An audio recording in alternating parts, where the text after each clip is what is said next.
श्रीराम समर्थ. मी प्रतिभा अशोक शिरसाट, जळगाव, खानदेश.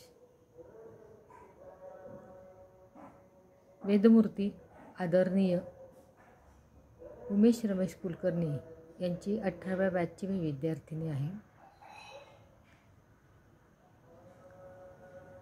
गुरुजींबद्दल सांगायचं झालं तर अथांग ज्ञानाचा सागर, साधे सरळ, स्पष्ट वक्ते आणि कडक शिस्तीत शिकवणारे आहेत. मी आज जवळजवळ 60मध्ये पोचते आहेत आणि ह्या 60 वर्षामध्ये मला असा गुरु मिळाला नाही. जर मी लहान असते तर निश्चितच ह्या गुरूंकडे गुरुकुल पद्धतीने शिक्षण घ्यायला आले असते. ह्या वर्गातून मला काय मिळालं तर ह्या वर्गातून मला जीवन कसं जगावं, जीवनातला सकारात्मक बदल माझ्यात घडून आला. सगळ्यात महत्त्वाचं सांगायचं म्हणजे मी कॉन्फिडंटली, आत्मविश्वासाने श्रीराम समर्थ म्हणते. हे मला फार अभिमानाचं वाटतं, आनंदाचं वाटतं. कारण मी मागासवर्गीय बौद्ध समाजाची असल्याने राम आमचा देव नाही, आम्ही रामाचं नाव घेत नाही, ह्यामुळे एक संकुचित वृत्ती निर्माण झालेली होती आमच्यामध्ये, माझ्यामध्ये तरी. आणि मी थोडीशी दूर असायची. पण मला आज कळलं, गुरुजींनी मला 4 वर्ण आणि हे 4 वर्ण काय आहेत, खरं काय आहे त्याचा मर्म सांगितला.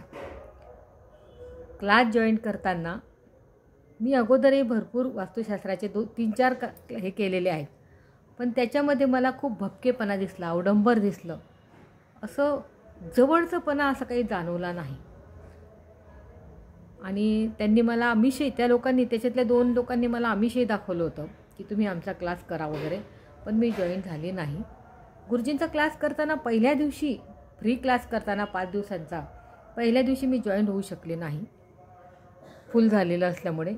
मी रेकॉर्डिंग ऐकली आणि रेकॉर्डिंग ऐकल्यानंतर मला गुरुजींबद्दल जे वाटलं ते खरंच हेच ते, याची मला जाणीव झाली की हेच जे मला हवं होतं, जे मी शोधत होते. आणि ह्या 5 दिवसामध्ये गुरुजींनी जो अभ्यास दिला तो तर खरंच म्हणजे एवढं कोणीच देत नाही हो, फक्त त्यांचं प्रमोशन करत असतात. पण गुरुजींनी खरंच मनापासून दिला. आणि त्याच्यानंतर पेड वर्गात जेव्हा मी जॉईन झाली त्याच्याकरता गुरुजींचे मी अनंत आभारी आहे, कारण त्यांनी मला ह्या वर्गात जॉईन होण्याची संधी दिली. दुसरी महत्त्वाची गोष्ट म्हणजे ह्या वर्गात जॉईन झाल्यानंतर एक गोष्ट लक्षात आली की फक्त ते तेवढ्यापुरतं तेवढं नाही शिकवत होते, तर मनापासून सगळं देण्याचा प्रयत्न करत होते. आणि असं कोण करतं की ज्याच्याकडे अथांग आहे, भरपूर आहे, अगदी खूप आहे, तिच्यातून ओंजळभर दिलं तरी मला फरक पडणार नाही, अशा प्रकारे ते भरभरून देतात विद्यार्थ्यांना. आणि देत असताना फक्त तात्पुरता इलाज नाही देत. जसं डोकं दुखतं आहे तर डॉक्टर म्हणतात हे क्रोसिन घे, थांबून जाईल, तसं करत नाहीत ते. का, कशामुळे? अग्नेयला ईशान्य तत्व आहे, मग ते कशामुळे? अग्नेयला अग्नितत्व आहे, ते कशामुळे आहे, ते कशामुळे झालं आहे, त्याचे परिणाम काय आहेत, हे सगळं त्यांनी इतकं इत्यंभूत, अगदी बारीक बारीक गोष्टींपासून ग्रंथपुराणांचा आधार देऊन शिकवलेला आहे. आणि त्यातल्या त्यात त्यांनी जे आपले ऋषीमुनी आहेत, ऋषीमुनींबद्दल परत त्यांनी आमचा आदर द्विगुणित केलेला आहे. ऋषीमुनींनी निस्वार्थपणे हे वास्तुशास्त्र आपल्याला दिलेलं आहे आणि त्याचा आपण अभ्यास करायलाच पाहिजे. प्रत्येकाला त्याचा अभ्यास असायला पाहिजे. त्याचा तुम्ही फायदा घ्या, नका घेऊ आयुष्यात आर्थिक दृष्टीने, परंतु ते आपण शिकायला पाहिजे. अशा पद्धतीने गुरुजींनी जो अभ्यास दिलेला आहे त्याच्यात खरंच भारतीय संस्कृती मी एका भारतीयाकडनं, एका महाराष्ट्रीयन, एका मराठी माणसाकडनं शिकत आहे. आणि त्यातल्या त्यात ते कुलकर्णी गुरुजी आहेत. याबद्दल मला खरंच आदर आहे. कारण कुलकर्णी, जोशी ह्या लोकांबद्दल पूर्वीपासूनच मला आदर होता, भयंकर आदर होता. आणि त्यात मला त्यांच्याकडनं शिक्षण मिळतं आहे. त्याच्याकरता मी खरंच, त्या भगवंत जर असेल, श्रीराम जर असतील, तर त्यांची मी ऋणी आहे. रिअली मी ऋणी आहे त्यांची, की मला त्यांच्याकडे शिकायला मिळालं आणि मिळत आहे. त्यांच्या सान्निध्यात मी आहे. माझे बरेच प्रश्न मी त्यांना विचारत असते आणि माझ्या अडचणीतून ते मला सोडवतही असतात. आणि ते फक्त शिक्षण म्हणजे देत नाही आहेत, तर ते त्यांच्या विद्यार्थ्यांच्या जीवनात काय सुरू आहे त्याच्यातसुद्धा ते डोकावतात आणि तिथूनसुद्धा त्याला मार्ग काढून त्याच्यातून त्याला बाहेर काढतात. एक कॉन्फिडन्स, आत्मविश्वास विद्यार्थ्यामध्ये ते निर्माण करतात. ते ज्या सांगतात की मागच्या पेजवर तुमचा प्रश्न मागच्या पेजवर लिहून ठेवा, कारण त्यांना माहीत आहे की माझा विद्यार्थी इथून बाहेर पडल्यानंतर त्या मागच्या पेजवर प्रश्नच राहणार नाही, आपोआपच त्याची उत्तरं तुम्हाला मिळत जातील आणि मिळत गेले आहेत आम्हाला.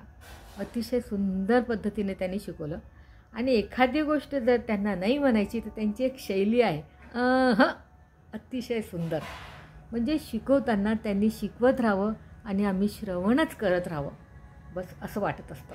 तो क्लास संपूच नाही. ज्या दिवशी क्लास संपला, शेवटचे काही दिवस मला अटेंड करता आलं नाही मजबुरीमुळे, पण खरंच इतकी दुःख झालं, भयंकर दुःख वाटत होतं की आपण हा क्लास सुटत आहे. आणि एक दिवस जेव्हा माहीत पडले की संपला क्लास, त्या दिवशी तर खरंच अक्षरशः डोळ्यात पाणी आलं. खरंच सांगते, आपण भारतीय आहोत आणि इथं भारतीय संस्कृतीचा टच आहे. भारतीय संस्कृती, गुरुकुल पद्धती जी आपली पूर्वापार चालत आलेली आहे त्या पद्धतीने गुरुजी शिकवतात. आणि ज्याला सगळ्या उदाहरण देताना आपलं मानसार ग्रंथ, मयनमार ग्रंथ, वेद, पुराण या बाबतीत जेव्हा ते सांगतात, इतर काही गोष्टी त्यांचे अनुभव सांगतात, त्याबद्दल खरंच खूप म्हणजे हे मन भरून येतं, सारखं ऐकत राहावंसं वाटतं.